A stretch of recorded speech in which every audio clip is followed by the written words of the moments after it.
അതമോർദ്ദനകൾക്കപ്പുറം മനുഷ്യത്വത്തിന് വിലയുണ്ടെന്ന് തെളിയിക്കുന്ന okay, Sasikala teacher സംബന്ധമായിട്ടുള്ള ഒരു കാര്യം സംസാരിക്കാൻ വന്നേക്കുന്നത്. ഞാൻ ഇവരെ ടീച്ചർ എന്ന് വിളിക്കുന്ന നിങ്ങൾക്ക് എന്തെങ്കിലും കുഴപ്പമുണ്ടോ, ഉണ്ടെന്നും കൂടെ ഒന്ന് പറഞ്ഞേക്കണേ. പിന്നെ ഇന്ന് ഇവരെ ഈ ലോകത്ത് വെറുക്കുന്നവരൊന്ന് പറയണം.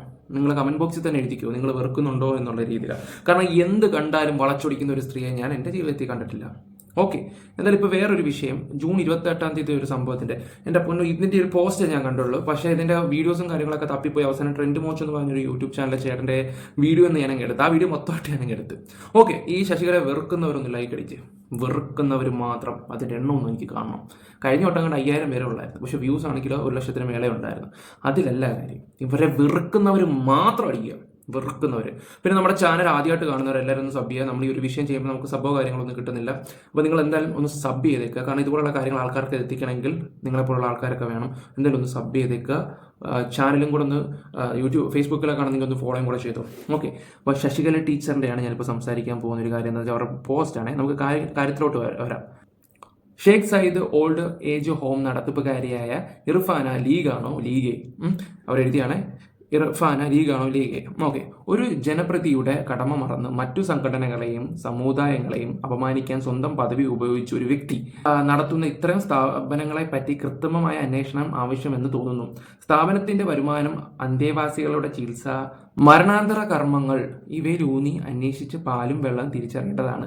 അപ്പോൾ പുള്ളിക്കാരിട്ട പോസ്റ്റാണ്. ഇപ്പോഴും ആൾക്കാർക്കൊന്നും കത്തിയില്ലെന്ന് തോന്നുന്നുണ്ട്. ഈ ഇർഫാന ആരാന്ന് ചോദിച്ചാൽ ഇതാണ് ഇർഫാന. ഇർഫാനയുടെ ഒരു ചെറിയൊരു ഞാൻ ഒരു ഇത് വെച്ച് തരാം, എന്നിട്ട് നമുക്ക് ആ വീഡിയോയിലോട്ട് പോകാം. ആദ്യം ഇത് കാണുക. ഈ സംഭവം ഇർഫാനെ ടാർഗറ്റ് ചെയ്യാനുള്ള മെയിൻ റീസൺ എന്താണെന്ന് പറഞ്ഞാൽ ഒരു RSSകാരനെ ഈ ഇർഫാനയാണ് ഒരു മുസ്ലിം ഒരു യുവതിയാണ് കൊണ്ട് അടക്കുകയൊക്കെ ചെയ്തത്. ഞാൻ അതിന്റെ ന്യൂസ് വെച്ചിട്ട് നമുക്ക് വീഡിയോയിലോട്ട് പോകാം. മനുഷ്യത്വത്തിന് വിലയുണ്ടെന്ന് തെളിയിക്കുന്ന ഒരു നേർക്കാഴ്ചയിലേക്ക് പ്രിയപ്പെട്ട പ്രേക്ഷകരുടെ ശ്രദ്ധയിട്ടിരിക്കുന്നു. ക്യാൻസർ ബാധിച്ച് ചികിത്സയിലിരിക്കെ മരിച്ച കാസർഗോഡ് ചിഗ്രുപദ സ്വദേശി നാരായണന്റെ മൃതദേഹം ഏറ്റെടുക്കാൻ ബന്ധുക്കൾ തയ്യാറായില്ല. അവിടെ മൃതദേഹം ഏറ്റെടുത്ത് ചിതയ്ക്ക് തീ കൊളുത്തുന്നത് വരെയുള്ള ഹൈന്ദവാചാര പ്രകാരമുള്ള അന്ത്യകർമ്മങ്ങൾ ചെയ്തത് കാസർഗോഡ് ജില്ലാ പഞ്ചായത്ത് അംഗം ഇർഫാന ഇക്ബാലാണ്. അരുൺ പൂപ്രഭ തയ്യാറാക്കിയ റിപ്പോർട്ട്.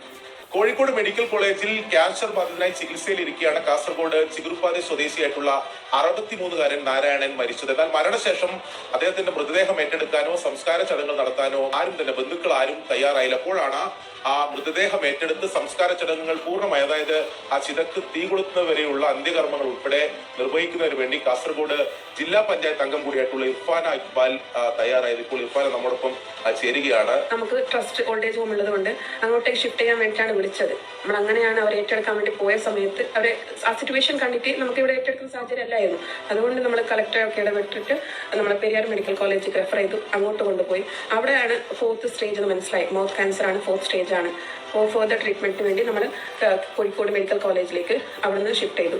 അങ്ങനെ 1 മാസത്തോളം അദ്ദേഹം അവിടെ ആയിരുന്നു. വളരെ ആവശ്യനായിരുന്നു. നമ്മൾ അവരെ ക്ലീൻ ഒക്കെ ചെയ്തിട്ടാണ് അവിടുന്ന് കൊണ്ടുപോയത്. ആ സമയത്ത് തന്നെ ആരും ഇത് ചെയ്തിട്ടില്ല, നാട്ടുകാരൊക്കെ. നമുക്ക് ഒരാവശ്യമില്ല എന്ന രീതിയിൽ നമ്മൾ ആനിമൽസിനൊക്കെ ഇട്ടേക്കില്ല, ആ രീതിയിലായിരുന്നുണ്ട്. 1 മാസത്തോളം മെഡിക്കൽ കോളേജിലായിരുന്നു. അവിടുന്ന് നമുക്ക് ഫോൺ കോൾ വന്നു, മരിച്ചു എന്ന് പറഞ്ഞിട്ട്. നമ്മൾ ബന്ധുക്കൾക്ക് അറിയിച്ചു. ആ സമയത്താണ് അവർ പറയുന്നത് നിങ്ങൾ തന്നെ ബോഡി ഏറ്റെടുത്തോളൂ എന്നാണ് പറഞ്ഞത്. ആരെങ്കിലും വേണം, ലാസ്റ്റ് ഫ്രോണ്ടൽ ചെയ്യാൻ വേണ്ടി ആരെങ്കിലും വേണമല്ലോ. ആരില്ലെങ്കിൽ പിന്നെ എന്താ ചെയ്യാ. എന്തായാലും ഒരു മരണശേഷം ഒരു മനുഷ്യൻ അനാഥനായി തുടരുക എന്നത് സങ്കടകരമായിട്ടുള്ള കാര്യമാണ്. അത് തിരിച്ചറിഞ്ഞുകൊണ്ടാണ് ഇർഫാന ഇക്ബാൽ ഉൾപ്പെടെയുള്ളവർ ഈ അന്ത്യകർമ്മങ്ങൾ ഉൾപ്പെടെ ചെയ്ത് സംസ്കാര ചടങ്ങുകളൊക്കെ നടത്തിയത്. എന്തായാലും ആ നാടൊന്നാകെ ആ പ്രവൃത്തിക്ക് കൈയടിക്കുന്നു എന്നതാണ് പ്രധാനപ്പെട്ടത്. ഓക്കെ, ഈ ഒരു വീഡിയോ എല്ലാവരും കണ്ടു കാണുമെന്ന് തോന്നുന്നുണ്ട്. നമ്മൾ ഇതിനെക്കുറിച്ച് ചെയ്യുകയും ചെയ്തതാണ്. ഇത് കഴിഞ്ഞിട്ട് ഒരമ്മയുടെ ഈ പറയുന്ന മക്കൾ 2 പേരും മരിച്ചു പോയിട്ടുണ്ടായിരുന്നു. ഒരാൾക്ക് ക്യാൻസർ, ഒരാൾ ആക്സിഡന്റിലാണ് മരിച്ചു പോയത്. ആ അമ്മയെ അനാഥാലയത്തിൽ നിന്ന് വന്ന് കൊണ്ടുവന്ന വീഡിയോ ഒക്കെ നമ്മൾ കണ്ട് പൊട്ടിക്കരഞ്ഞതാണ്. ആ അമ്മയെ ഇവരുടെ അനാഥാലയത്തിലോട്ട് കൊണ്ടുപോകാൻ ചെയ്തത്. അതിനുശേഷം അവിടെ കണ്ട് പറ്റിയില്ല, ഇവരുടെ അടുത്തോട്ട് കൊണ്ടുപോകാൻ ചെയ്തു. അതും ശശികലയ്ക്ക് അങ്ങോട്ട് കൊണ്ടു. ശശികല അതിനു വേണ്ടി ഈ സ്ഥാപനത്തിന് വേണ്ടി അന്വേഷണം നടത്തണം എന്നൊക്കെ പറഞ്ഞിട്ടുള്ള രീതി സംസാരിക്കുമ്പോൾ നിങ്ങളൊന്ന് ആലോചിച്ച് നോക്കി ഇവരുടെ ഉള്ളിലെ വിഷം എന്താണെന്ന്. നമ്മുടെ കേരളത്തിനെ മുടിപ്പിച്ചുകൊണ്ടിരിക്കുമെന്ന് നിങ്ങൾ ആരെങ്കിലും അറിയുന്നുണ്ടോ? ഇപ്പം നിങ്ങൾ ആരും ശ്രദ്ധിക്കാത്ത ഒരു കാര്യമുണ്ട്. അമ്മ സംഘടനയിൽ നടന്നുകൊണ്ടിരിക്കുന്ന പ്രശ്നങ്ങൾ. അവിടെയും എന്താ ഉദ്ദേശം എന്നറിയോ? ഈ പറയുന്ന സിനിമ, ഈ BJPക്കാർ അവരുടെ ഈ സിനിമയിലൂടെ കൂടുതലും എന്താ പറയണ്ടേ BJP പ്രൊമോട്ട് ചെയ്യാനുള്ള കുറച്ച് ശ്രമങ്ങൾ നടത്തിയിട്ടുണ്ടെന്നാണ് നമുക്കിങ്ങനെ അറിയാൻ കഴിഞ്ഞിട്ടുള്ളത്. അതിപ്പോൾ സോഷ്യൽ മീഡിയ ചർച്ച ആയിക്കൊണ്ടിരിക്കുന്നത്. നമ്മൾ അമ്മയുടെ വിഷയങ്ങൾ സ്ഥിരം ചെയ്യുന്നതുകൊണ്ടാണ്. അതും കൂടെ നിങ്ങൾ മനസ്സിലാക്കുന്നത് നല്ലതായിരിക്കും. നമ്മുടെ നാട്ടിൽ ഇതുപോലുള്ള കാര്യങ്ങളൊക്കെ ആവശ്യമില്ലാത്ത കാര്യങ്ങളൊക്കെ സ്പ്രെഡ് ചെയ്തിട്ട് നമ്മുടെ നാട്ടിലുണ്ട് BJPക്കാരും അത്ര ഇതുണ്ടാവും, ഒരു കുഴപ്പമില്ലാതെ പോകുന്ന നല്ല മനുഷ്യരൊക്കെ നമ്മുടെ നാട്ടുകാരൊക്കെ. പക്ഷെ ചില ആൾക്കാരുണ്ട്, ഈ ശശികലയെ പോലുള്ള കുറേ വൃത്തികെട്ട ആൾക്കാരാണ് ഈ നാട് മുടിപ്പിക്കാൻ നടക്കുന്നത്. ഒരു നാണമാനമില്ലാത്തൊരു സ്ത്രീ എന്ന് വേണമെങ്കിൽ ഞാൻ വിളിച്ചു പറയാം. ഈ വിഷയങ്ങൾ നിങ്ങൾ പരമാവധി ഇത് കാണുന്നവരെല്ലാവരും പരമാവധി ഒന്ന് ഷെയർ ചെയ്തേക്ക്. എന്തായാലും നമുക്ക് ആ ട്രെൻഡ് മോജോ എന്ന് പറയുന്ന യൂട്യൂബ് ചാനലിൽ ആ ചേട്ടൻ പറയുന്നത്, എനിക്ക് വീഡിയോ ക്ലിപ്പ് കൂടുതലും കിട്ടിയില്ല, അപ്പോൾ ഞാൻ ഈ ചേട്ടൻ്റെ വെച്ച് തന്നെ സംസാരിക്കാമെന്ന് കരുതി. എന്തായാലും ഇതൊന്ന് കണ്ടു നോക്ക് നിങ്ങൾ. ഓക്കെ, ഈ ശശികല എന്തിനാണ് ഈ പറയുന്ന ഇർഫാനയുടെ അടുത്ത് ഇപ്പോൾ കയറിക്കൊണ്ട് ചെല്ലുന്നതിന്റെ കാരണം തന്നെ ഇതാണ്. അത് ഒരുപാട് കാര്യങ്ങളുണ്ട്, അമ്മയുടെ കാര്യങ്ങൾ നോക്കണം, ഒരുപാട് കാര്യങ്ങളുണ്ട്. അതുകൊണ്ട് ഒരു സംഖ്യകളും ഒരു നാട്ടിലെ വിഷ ജന്തുക്കളും തലമുക്കി ഇതുവരെ വന്നിട്ടില്ല. മീനാക്ഷി അമ്മയുടെ ഈ ഒരു കരച്ചില് കേരളത്തിലെ ഒരുവിധപ്പെട്ട എല്ലാവരും കണ്ടു കാണും സോഷ്യൽ മീഡിയ. ഞാൻ ഒരുപാട് വട്ടം കണ്ടപ്പോഴും ഇതിനകത്ത് കമന്റ്സ് മൊത്തം ആ മക്കളെ പറഞ്ഞത്. പിന്നീട് അറിയുന്ന മക്കൾ ക്യാൻസർ വന്ന് മരിച്ചതും ഒരാൾ ആക്സിഡന്റ് മരിച്ചതും അമ്മ ഒറ്റയ്ക്ക് നിൽക്കുന്നതിന്റെ അവസ്ഥ ഒന്ന് ആലോചിച്ച് നോക്കിയേ. ഇതാണ് ഞാൻ ഇപ്പോഴും പറയുന്ന ഒരു കാര്യം എന്താണെന്ന് പറഞ്ഞാൽ, ഈ അമ്മമാർ ജീവിച്ചിരിക്കുന്ന സമയത്ത് മക്കൾക്കൊന്നും പറ്റരുത്. ആ ഒരു വല്ലാത്തൊരു അവസ്ഥയാണ് അവരുടെ മാനസികാവസ്ഥ എന്ന് പറഞ്ഞാൽ നിങ്ങൾ കരുതുന്ന പോലെ അല്ല. ആർക്കും ഒന്നും ഒരു അവസ്ഥ ഉണ്ടാവാതിരിക്കട്ടെ. പിന്നെ ഇവരുടെ ഒരു കഥ നിങ്ങൾക്ക് എല്ലാവർക്കും അറിയാം. അതായത് 2 മക്കളായിരുന്നു, ഒരാൾ അപകടത്തിലും ഒരാൾ ക്യാൻസർ ആയിട്ടും, പിന്നെ ഭർത്താവ് മരിച്ചു. ഒരു സഹോദരൻ ഉണ്ടായിരുന്നു, അവരും മരിച്ചു. അങ്ങനെ ആരോരും ഇല്ലാത്തൊരു അവസരത്തിൽ വീട് വിട്ടിട്ട് ഒരു വൃദ്ധ സദനത്തിലോട്ട് പോകേണ്ടി വന്ന ഒരു അമ്മയുടെ കരച്ചിലും അല്ലെങ്കിൽ ആ ഒരു കാര്യപ്പെട്ട അത് ബന്ധപ്പെട്ടിട്ടുള്ള ന്യൂസും വീഡിയോസും ഒക്കെ നമ്മൾ കണ്ടിട്ടുണ്ട്. ഈ അമ്മ ഇപ്പൊ എവിടെ ഉള്ളത് നിങ്ങൾക്ക്? ഈ അമ്മപ്പുള്ളത് കഴിഞ്ഞ ദിവസം നാരായണേട്ടന്റെ ചിതയൊരുക്കി എന്നും പറഞ്ഞിട്ട് നമ്മുടെ നാട്ടിലെ സംഘപരിവാൻസ് എല്ലാവരും കൂടെ കൂടിയിട്ട് കുറച്ച് ആളുകളെ ഭയങ്കര മോശമായിട്ട് വാർത്തകളിലും അല്ലെങ്കിൽ സൈബർ സോഷ്യൽ ചാറ്റുകളുടെ ചാനലുകളിലും ഒക്കെ വെച്ചിട്ട് ഒരുപാട് അവഹേളിക്കുകയും ഒരുപാട് ബുദ്ധിമുട്ട് ചെയ്തിട്ടുണ്ടായിരുന്നു. ആ പറഞ്ഞ അതേ ഇർഫാന ഇക്ബാലിന്റെയും അല്ലെങ്കിൽ അതേ ഷെയ്ഖ് സായിദ് ഓർഫനേജിന്റെയും കീഴിലുള്ള വൃദ്ധസദനത്തിലാണ് ഈ അമ്മ ഉള്ളത്. വളരെ സന്തോഷവതിയാണ്. എത്രത്തോളം സന്തോഷം അവിടെ കാണിച്ചു കഴിഞ്ഞാലും ഒറ്റവരും ഉടയവരും ആരുമില്ലാത്ത അനാഥർക്ക് വേണ്ടിയിട്ടുള്ള ഒരു മന്ദിരമാണ് അവിടെ.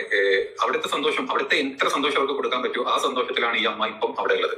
അതെ, ഇവിടെ സേവ ചെയ്യാൻ ഒരു സേവാഭാരതിയും അതല്ലെങ്കിൽ ഇവരെ കൊണ്ടുപോയ സമയത്ത് അല്ല ഞങ്ങൾ കൊണ്ടുപോയിക്കൊള്ളാം, ഞങ്ങളുടെ സ്ഥലങ്ങളിൽ മതിയെ, ഞങ്ങൾ കൊണ്ടു നടക്കുന്ന ഞങ്ങൾ നടത്തുന്ന കേന്ദ്രങ്ങളിൽ മതി എന്ന് കൊണ്ടുപറയാൻ അല്ലെങ്കിൽ കൊണ്ടുപോകാനും ഒരു സംഘപരിവാണങ്ങളും അങ്ങോട്ട് വന്നിട്ടില്ല.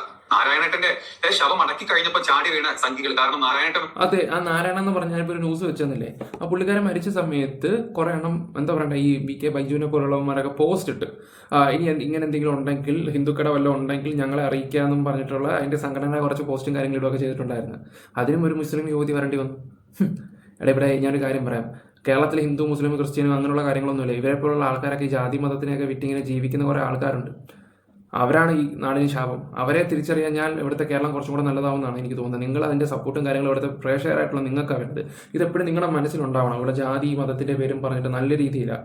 ഇപ്പോൾ ശശികലയെ പോലെയും BK ബൈജുവിനെ പോലുള്ള ആൾക്കാരെ ഒന്നും അടുപ്പിക്കാൻ കൊള്ളത്തില്ലെന്നെ മെയിൻ പറയുന്നതിന്റെ കാര്യം അതാണ്.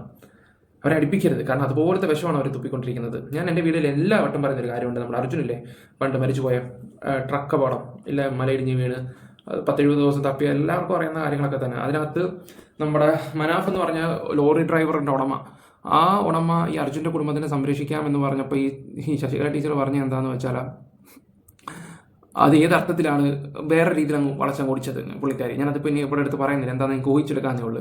അപ്പോൾ ഇതുപോലുള്ള കുറേ നാറികളെ നമ്മൾ അടുപ്പിക്കാതിരിക്കുക, ഇവരുടെ വാക്കുകൾ കേൾക്കാതിരിക്കുക, ഇവരുടെ പോസ്റ്റുകൾ നോക്കാതിരിക്കുക, അതിന് ലൈക്ക് കൊടുക്കാതിരിക്കുക, കമന്റ് കൊടുക്കാതിരിക്കുക, ഷെയർ ചെയ്യാതിരിക്കുക. അതെനിക്ക് നിങ്ങളോടൊന്ന് പറയണമെന്ന് തോന്നുന്നുണ്ട്. ഒന്നും പറയില്ലല്ലോ, ഒരു മാസം മുമ്പ് എന്നെ നോക്കിയതും എന്റെ കാര്യങ്ങൾ ചെയ്തതും ഈ പറഞ്ഞ ഇർഫാന ഇക്ബാൽ അല്ലെങ്കിൽ ഈ പറഞ്ഞ ഓർഫനേജ് ആണെന്ന് നാരായണേട്ടൻ പറയില്ല. കാരണം പുള്ളി മരിച്ചു പോയിട്ടുള്ള ഒരാളാണ്. അതുകൊണ്ട് സംഘികൾ അവിടെ മാക്സിമം വിഷം തുപ്പി ചീറ്റി നാറ്റിച്ചു. പക്ഷേ ഈ അമ്മ ജീവിച്ചിരിപ്പുണ്ട്. അതുകൊണ്ട് തന്നെ അമ്മയെ എടുത്തുകൊണ്ട് പോയി കഴിഞ്ഞാൽ അത് ഒരുപാട് കാര്യങ്ങളുണ്ട്, അമ്മയുടെ കാര്യങ്ങൾ നോക്കണം, ഒരുപാട് കാര്യങ്ങളുണ്ട്. അതുകൊണ്ട് ഒരു സംഖ്യകളും ഒരു നാട്ടിലെ വിഷ ജന്തുക്കളും തലമുക്കി ഇതുവരെ വന്നിട്ടില്ല. സത്യത്തിൽ ഈ അമ്മനെ ആദ്യം കൊണ്ടുപോയത് മറ്റൊരു ആശ്രമത്തിലോട്ടായിരുന്നു. ഞാൻ ജസ്റ്റ് കാണിച്ചു തരാം. ഈ ഒരു ആശ്രമത്തിലോട്ടാണ് കൊണ്ടുപോയത്. പക്ഷെ അവിടെ എന്തൊക്കെയോ പ്രശ്നങ്ങൾ കാരണം അവിടെ അമ്മക്ക് അവിടെ അഡ്ജസ്റ്റ് ചെയ്യാൻ പറ്റാത്തതുകൊണ്ട് കാരണം അമ്മ ഈ ഒരു ഓർഫനേജിലോട്ട് വന്നു. അവിടെ വളരെ സന്തോഷത്തോടെ തന്നെ ഇപ്പൊ നിൽക്കുന്നുണ്ട്. അതിന്റെ വീഡിയോസും ക്ലിപ്പുകളും ഒക്കെ പുറത്തു വന്നിട്ട് നിങ്ങൾ PR ആണെന്ന് പറഞ്ഞു, നിങ്ങൾ എന്താണെന്ന് പറഞ്ഞു കഴിഞ്ഞാൽ ആ അമ്മയുടെ സന്തോഷവും കാര്യങ്ങളും നിങ്ങൾക്ക് ആ മുഖത്ത് നോക്കിയാൽ മനസ്സിലാവും. ഇനി പറയാനുള്ളത്, കഴിഞ്ഞ ദിവസം നമ്മുടെ നാട്ടിൽ ഏറ്റവും വലിയ വിഷപ്പാമ്പായിട്ടുള്ള ശശികല ഒരു പോസ്റ്റ് ഇട്ടിരുന്നു. ഈ ഒരു പ്രസ്ഥാനത്തെ കുറിച്ച് അല്ലെങ്കിൽ ഷെയ്ഖ് സായിദ് ഈ ഓർഫനേജിനെ കുറിച്ച് ശശികല ഇട്ട ഒരു ഫേസ്ബുക്ക് പോസ്റ്റ് ഞാൻ വാദിക്കാം. 5 ദിവസം മുമ്പായിരുന്നു അത്. Sheikh Zayed old age home നടത്തിപ്പുകാരിയായിട്ടുള്ള ഇർഫാന ലീഗാണോ ലീഗ് ഇതാണ് ഞാൻ മുമ്പേ നിങ്ങൾക്ക് ആദ്യം വന്നൊരിത്, എന്നിട്ടാണ് ഞാൻ എന്താണ് നിങ്ങൾക്ക് മനസ്സിലാക്കി തരാമെന്ന് പറഞ്ഞതിന്റെ കാര്യം അതാണ്. അത് വെക്കണോ? അത് വേണമെങ്കിൽ ഞാൻ ഒന്നും കൂടെ ഒന്ന് വെച്ചുതരാം. പ്രതിനിധിയുടെ കടമ മറന്ന് മറ്റ് സംഘടനകളെയും സമുദായങ്ങളെയും അപമാനിക്കാൻ സ്വന്തം പദവി ഉപയോഗിച്ച ഒരു വ്യക്തി നടത്തുന്ന ഇത്തരം സ്ഥാപനങ്ങളെ പറ്റി കൃത്യമായിട്ടുള്ള അന്വേഷണം ആവശ്യമാണെന്ന് തോന്നുന്നു. സ്ഥാപനത്തിന്റെ വരുമാനം, അന്തേവാസികളുടെ ചികിത്സ, മരണാനന്തര കർമ്മങ്ങൾ ഇവയിൽ ഊന്നി അന്വേഷിച്ച് പാലും വെള്ളവും തിരിച്ചറിയേണ്ടതാണ്. ഇർഫാന ലീഗോ SDPO. ശശികലെ, നീയൊക്കെ ഉണ്ടല്ലോ, ഒരു 100 ജന്മം ജനിച്ചാലും നിന്നെ കൊണ്ടൊന്നും ചെയ്യാൻ പറ്റാത്ത കാര്യങ്ങൾ. ഒരിക്കലും പറ്റില്ല ബ്രോ. 100 ജന്മം എന്നൊന്നും പറയേണ്ട ആവശ്യമൊന്നുമില്ല. ഒരിക്കലും നടക്കാൻ പോകുന്ന കാര്യമൊന്നുമല്ലത്. നീയൊക്കെ നിന്ന് തുറന്ന കാലം വന്നു കഴിഞ്ഞാൽ പോലും നിന്നെ കൊണ്ട് ചിന്തിക്കാൻ പോലും പറ്റാത്ത കാര്യങ്ങളാണ് ഈ ഒരു മുസ്ലിം ലീഗിന്റെ ഭാഗത്തു നിന്നുള്ള ഈ ഒരു കൗൺസിലറും അല്ലെങ്കിൽ അവര് ഭാഗമായിട്ടുള്ള ഈ ഒരു സംഘടന അവിടെ നടത്തുന്നത്. കാരണം നിനക്കൊക്കെ രാവിലെ എഴുന്നേറ്റ് ഫേസ്ബുക്കിലോട്ടും മറ്റ് എന്താ പറയുക സോഷ്യൽ മീഡിയ ചാനലുകൾ വന്ന് പച്ച വേഷം തൃട്ടം, അതായത് നീയൊക്കെ തൂറുന്നത് പിന്നാമ്പുറത്ത് കൂടെ നിനക്ക് വായിക്കൂടെ എന്ന് കാണിക്കുന്ന രീതിയിലുള്ള പോസ്റ്റുകൾ നീയൊക്കെ ദിവസം വന്നിട്ട് നീ ഇട്ട പോസ്റ്റ് ബ്രോ ഫയർ ആണ് സത്യം പറയാലോ. അത് കഴിഞ്ഞിട്ട് ആ ഇർഫാൻ അതിനൊരു മറുപടി കൊടുക്കുന്നുണ്ട്, നമുക്ക് അത് വെക്കാം. നിനക്ക് ഒരു അല്ലെങ്കിൽ നമ്മളത് കണ്ടോണ്ടിരിക്കേണ്ടി വരും. പെട്ട് കഴിഞ്ഞാൽ അവർ ഏത് മതത്തിലാണ് ആ മതത്തിൽ എന്ന് പറയുന്നത് ഏതാണെങ്കിലും ആ പോസ്റ്റ് അത് ഇവിടെ പോസ്റ്റിലോട്ട് നമുക്ക് പോകാതെ നല്ലത്. ശശികലനെ പോലത്തെ വിഷം തുപ്പുന്ന ഈ ജന്തുക്കൾക്കുള്ള ഒരു മറുപടി ഇർഫാൻ ഇന്ന് വ്യക്തമായിട്ട് കൊടുത്തിട്ടുണ്ട്. ശശികലക്ക് അവിടേക്ക് വരുന്ന പൈസ, അവിടുത്തെ ആൾക്കാരുടെ ചികിത്സ, അത് എവിടുന്ന് വരുന്നു, എങ്ങനെ വരുന്നു, എവിടുന്ന് കിട്ടുന്നു എന്നുള്ളത്. പക്ഷെ അവിടെ ചെയ്യുന്നത് ഈ വൃത്തികെട്ട ജന്തു അറിയുന്നില്ല. ഏതാണെങ്കിൽ അവർക്ക് ഇർഫാനെ കൊടുത്തിട്ടുള്ള മറുപടി ഇതായിരുന്നു: ശശികല ടീച്ചർക്ക് നട്ടാൽ കിളിക്കാത്ത നുണ പ്രചരിപ്പിക്കരുത്. അത് അവരുടെ മര്യാദ കൊണ്ടാണ് പറയുന്നത്. നമ്മൾ ആ മര്യാദ കാണിക്കേണ്ട കാര്യമില്ല. കാരണം ഈ ഇത്തരത്തിലുള്ള ചെറ്റല പട്ടികളെ റൂട്ടിൽ നിന്ന് ചലച്ച് അല്ലെങ്കിൽ കുരച്ച് കഴിഞ്ഞാലുണ്ടല്ലോ തിരിച്ച് കല്ലെടുത്ത് എറിയുന്ന വേണം. അതുകൊണ്ടാണ് ഇങ്ങനെ സംസാരിച്ചു പോകുന്നത്. വേറൊന്നും വിചാരിക്കണ്ട. 3 വർഷം മുമ്പാണ് UAE രാഷ്ട്രശില്പിയായിട്ടുള്ള ഷെയ്ഖ് സായിദിന്റെ പേരിൽ കാസർഗോഡ് ഉപ്പളയിൽ ആരംഭിച്ച കുഞ്ഞു സ്ഥാപനത്തിൽ ഇപ്പോൾ 35ഓളം മാതാപിതാക്കളുണ്ട്. അതിൽ 90% പൂർണ്ണമായും സൗജന്യ വ്യവസ്ഥയിൽ താമസിക്കുന്നവരാണ്. ബാങ്ക് ബാലൻസ് നിലവിൽ 6000 രൂപ കവിയില്ല. ഇവരുടെ ബാങ്ക് ബാലൻസ് 6000 രൂപയുടെ മേലെ കവിഞ്ഞിട്ടില്ല. 50 സെന്റ് സ്ഥലം വിലക്ക് വാങ്ങിയതെങ്കിലും അത് ഇതുവരെ ആ വീട്ടുകാരുടെ പണം കൊടുത്തിട്ടില്ല.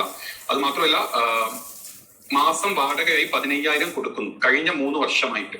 എല്ലാ ദിവസവും സുഭിക്ഷമായിട്ടുള്ള ഭക്ഷണം ഒരുക്കി സുമനസ്സുകൾ കൊണ്ടുവരുന്നതാണ് ഏക ആശ്വാസം. ഇവിടെ താമസിക്കുന്നവരിൽ 75% ഹൈന്ദവ, അതായത് നീ എന്താ പറയുക അട്ടിപ്പേർ അവകാശമായിട്ട് നടക്കുന്ന ആ ഒരു സമൂഹം അല്ലെങ്കിൽ ഒരു ഹിന്ദു സമൂഹത്തിൽപ്പെട്ട ആളുകളാണ്. ഇത് മാത്രമല്ല, മാസം 5 സ്റ്റാഫിന് ശമ്പളം, മരുന്ന്, കറന്റ് ബില്ല് തുടങ്ങിയ മറ്റ് ആവശ്യങ്ങൾ നിരവധി ഇവിടെ ഉണ്ട്. എന്നിട്ടും ഞെരുങ്ങി ഞങ്ങൾ മുന്നോട്ട് പോകുമ്പോൾ ഞാനൊരു ഹിന്ദുവാണ്.